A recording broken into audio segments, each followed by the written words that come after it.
අපි අද කරපු B211 එක මේකත් ඉලෙක්ට්‍රොනික කරලා තියෙනවා. අපි බලමු කොහොමද කියලා.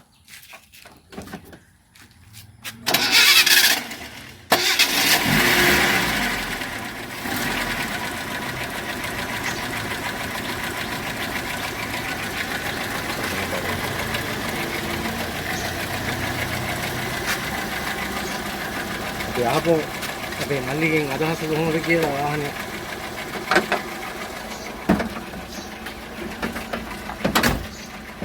අදහස කොහොමද කියලා කියන්න ඕනේ. එන්ජින් එක ස්මූත් වැඩ කරනවා.